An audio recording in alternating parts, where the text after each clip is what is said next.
దేశంలో ఇంత పరిస్థితి వస్తుందంటే కారణం ఏంటంటే ప్రభు రాకడ దినాలు. మరి దేవుని బిడ్డ ఉన్నవాడు నువ్వు ఎలా ఉండాలి?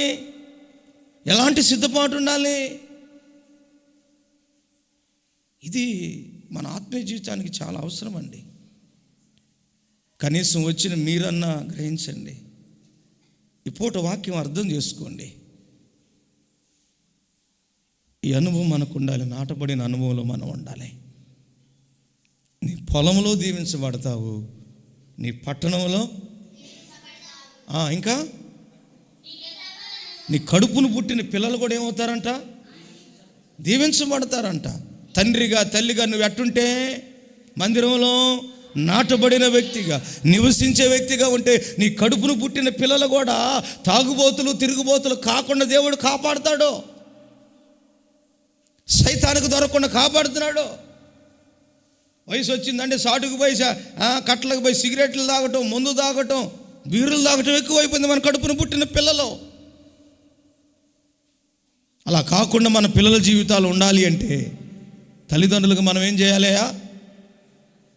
నాటబడాలి. ఎక్కడా? మందిరములో నివసించే వారిగా ఉండాలి. వయసుకు వచ్చిన కాడి నుంచి పిల్లలకు కాపలా కాయాల్సి వస్తుంది. ఈరోజు కొడుకు ఎడిపోతే తండ్రి ఎడిపోతున్నాడు, కూతురు ఎడిపోతే తల్లి ఎడిపోతుంది. ఎందుకు ఇలా పొజిషన్ అయిపోతుంది? దీవించబడాల్సిన పిల్లలు, ఆశీర్వదించబడాల్సిన పిల్లలు శపించబడిన అనుభవంలోకి ఎందుకు వెళ్ళిపోతున్నారంటే తండ్రిగా తల్లిగా నువ్వు మందిరంలో నాటబడి నివసించే ఒక అనుభవం లేక నీ గర్భఫలం మీదకి రావాల్సిన ఆశీర్వాదం రావట్లా. దేవుడిది తేడా ఏమి లేదండి. చెబుతానే ఉన్నాడు ముత్తుకొని, ఆయన కేకలే చెబుతానే ఉన్నాడు, బాక్సులు పెట్టి చెబుతానే ఉన్నాడు, యూట్యూబ్లో పెట్టి చెబుతానే ఉన్నాడు, అన్ని కోణాలనే చెబుతూ ఉన్నాడు.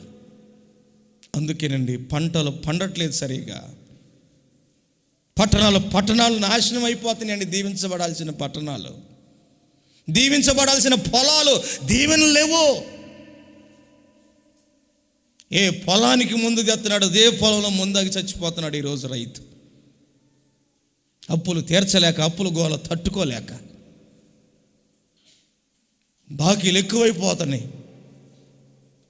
ఊర్లు విడిచిపెట్టిపోతున్నారు, ఇళ్ళు విడిచిపెట్టిపోతున్నారు, గ్రామాలు విడిచిపెట్టిపోతున్నారు.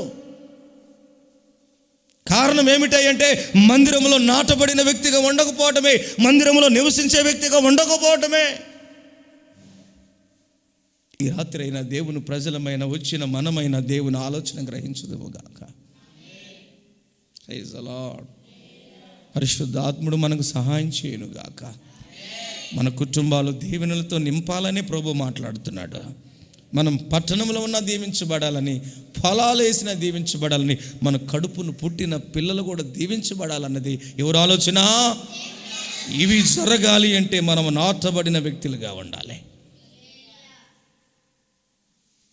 ప్రభు వచ్చి ఎత్తబడుతుంటే మిగిలిన వాళ్ళందరూ ఏం చేస్తారండి? ఇంకా గొడ్లు కొట్టుకుంటూ కూర్చుంటారు. సూత్తో